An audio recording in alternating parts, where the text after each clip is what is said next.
আজকের এই ভিডিওটি কন্টিনিউ করলে কমপক্ষে 10,000 বাংলা বাক্যকে কিভাবে ইংরেজিতে রূপ দিতে পারবে সে ব্যাপারে শিখতে পারবে। কাজে ভিডিওটি খুবই গুরুত্বপূর্ণ। ভিডিওটি শুরু থেকে শেষ পর্যন্ত দেখতে থাকো। আচ্ছা, আগে একটু স্ক্রিনে লক্ষ্য করো, আগে একটু দেখো। সে সাইকেল তাই চালাতে পারে না আর মোটর সাইকেল। আমি কীভাবে বলছি একটু বোঝো। কিন্তু সে ঢাকায় তাই যায়নি আর থাইল্যান্ড। সে ঢাকায় তাই যায়নি আর থাইল্যান্ড। ছেলেটি হাঁটতে তাই পারে না আর দৌড়ানো তো দূরের কথা। আচ্ছা, এই যে বলছি দেখো, এই সেন্টেন্সগুলো বললাম না, সে হাঁটতে তাই পারে না আর দৌড়ানো তো দূরের কথা।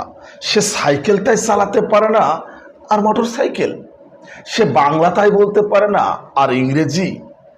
সে একটি সাইকেল তাই কিনতে পারে না আর মোটর সাইকেল। আচ্ছা, একটু বোঝার চেষ্টা করো তো সেন্টেন্সগুলো। হ্যাঁ, আমি বলছি তো যে হাজার হাজার বাংলা বাক্যগুলোকে খুব সহজে ইংরেজিতে রূপ দিতে পারবে যদি আজকের এই ভিডিওটি কন্টিনিউ করো, নিয়মিতভাবে আমার ভিডিওগুলো দেখতে থাকো।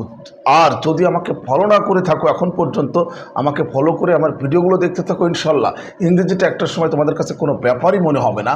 আর যেহেতু কষ্ট করে তোমাদের জন্য ভিডিওগুলো তৈরি করছি, একটা লাইক একটা কমেন্টস তো পেতেই পারি, তাই না? দয়া করে ভিডিওগুলো শেয়ার দিয়ে অন্যদেরকে দেখার একটু সুযোগ করে দিও। আচ্ছা, একটু ভাবো তো, ওই যে বলছি সেন্টেন্সটা কীরকম হচ্ছে একটু বোঝো। সে ঢাকায় তাই যায়নি আর থাইল্যান্ড। আচ্ছা, এই সেন্টেন্সটা একটু বোঝার চেষ্টা করো। এখানে তোমাদেরকে এটা একটু মনে রাখতে হবে। দেখো, এই যে বাক্যের মধ্যে সে ঢাকায় তাই যায়নি আর কোথায়, সে ঢাকায় তাই যায়নি আর থাইল্যান্ড, মানে একটা সহজ কাজ আর একটা কঠিন কাজ এরকম বাক্যের মধ্যে আছে।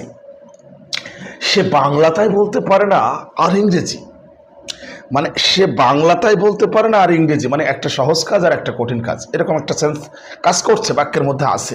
সে সাইকেল তাই চালাতে পারে না আর মোটর সাইকেল, মানে সাইকেল চালানোটা সহজ কাজ, মোটর সাইকেল চালানোটা একটু কঠিন কাজ। ব্যাপারটা এরকম না, ব্যাপারটা ঠিক এরকম।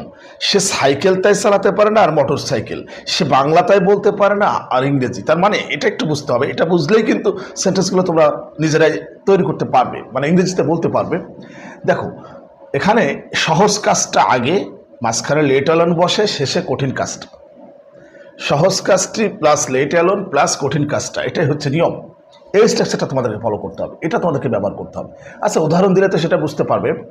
এখন দেখো, যদি এভাবে বলি সে ঢাকায় তাই যায়নি আর থাইল্যান্ড, তাহলে কি হবে? He did not go to Dhaka let alone Thailand. মানে এটা পাস্ট ইনডেফিনিট টেন্সে করেছি, তুমি প্রেজেন্ট পারফেক্ট টেন্সেও করতে পারো। He has not gone to Dhaka let alone Thailand, মানে আগে সহজ কাজটা পরে কঠিন কাজটা, মাঝখানে লেট অ্যালোন বসাতে হবে। সে বাংলাটাই বলতে পারে না আর ইংরেজি, তার মানে কি বাংলাটা এখানে সহজ, ইংরেজিটা কঠিন ধরা হচ্ছে। হি ক্যানট স্পিক বাংলা, সে বাংলা তাই বলতে পারে না, লেট অ্যালোন ইংলিশ। হয়তো তোমরা অনেকেই বলতে পারো যে তাই আর এগুলোর ইংরেজিকে আমরা ব্যবহার করবো না, না, এগুলোর ইংরেজি ব্যবহার করতে হয় না, এটা স্ট্রাকচার, এটা নিয়ম। তো সে বাংলা তাই বলতে পারে না আর ইংরেজি। He can't speak Bangla let alone English, মানে আগে সহজ কাজটা, মাঝখানে লেট অ্যালোন বসাতে হবে, পরে কঠিন কাজটা। আচ্ছা, এখন যদি এভাবে বলি সে একটা শার্ট তাই কিনতে পারে না আর কোট, বলি না আমরা সে একটা শার্ট তাই কিনতে পারে না আর কোট। এখানে শার্টটা সহজ আর কোটটা একটু দামি, মনে করো কঠিন। তার মানে কি সহজটা প্লাস লেট অ্যালোন প্লাস কঠিনটা। He can't buy shirt let alone a coat. মনে হয় বুঝতে পেরেছে ব্যাপারটা? একদম ইজি ব্যাপারটা, একদম পানির মতো ইজি। আচ্ছা, এখন যদি হয় বলি, একটু বোঝার চেষ্টা করো। ছেলেটি হাঁটতে তাই পারে না আর দৌড়ানো তো দূরের কথা। আচ্ছা, এই বাংলা বাক্যটাকে তোমরা ইংরেজিতে কীভাবে বলবে অবশ্যই কমেন্টস বক্সে জানাবে, অবশ্যই কমেন্টস বক্সে জানাবে। ছেলেটি হাঁটতে তাই পারে না আর দৌড়ানো তো দূরের কথা। কে পারবে না? আমার মনে হয় পারবে, যদি ভিডিওটা মনোযোগ দিয়ে দেখো তাহলে অবশ্যই পারবে। দেখো, এভাবেই কিন্তু ইংরেজিটা শিখতে হয়। মানে ইংরেজি শেখার ক্ষেত্রে তোমার সেন্সটা, তোমার কল্পনার শক্তিটা, মানে তোমার এটাকে ইউজ করতে হবে অনেক প্রখরভাবে। মানে তোমাকে ইংরেজিটা মুখস্থ করলে চলবে না, ইংরেজিটা তোমাকে বুঝে বুঝে শিখতে হবে। যেমন আজকে আমি তোমাদেরকে যেটা দেখাতে চেয়েছি সেটা হচ্ছে এরকম। দেখো, বাংলা সেন্টেন্সটা একটু বোঝার চেষ্টা করতে হবে, রিয়েলাইজ করার চেষ্টা করতে হবে তোমাকে। এই যে বলছি না, সহজটা প্লাস লেট অ্যালোন প্লাস কঠিনটা, তার মানে আগে বাংলা বাক্যটা তোমাকে রিয়েলাইজ করতে হবে, বুঝতে হবে। জাস্ট এতটুকু তোমাদেরকে বোঝার চেষ্টা করতে হবে। তো প্রতিনিয়ত ভিডিওগুলো দেখতে থাকো, শিখতে থাকো, আর অবশ্যই এই ধরনের ভিডিওগুলো শেয়ার দিয়ে অন্যদেরকে দেখার সুযোগ করে দিও। যেহেতু কষ্ট করে তোমাদের জন্য ভিডিওগুলো তৈরি করছি, একটা লাইক একটা কমেন্টস তো পেতেই পারি, তাই না? আল্লাহ হাফেজ।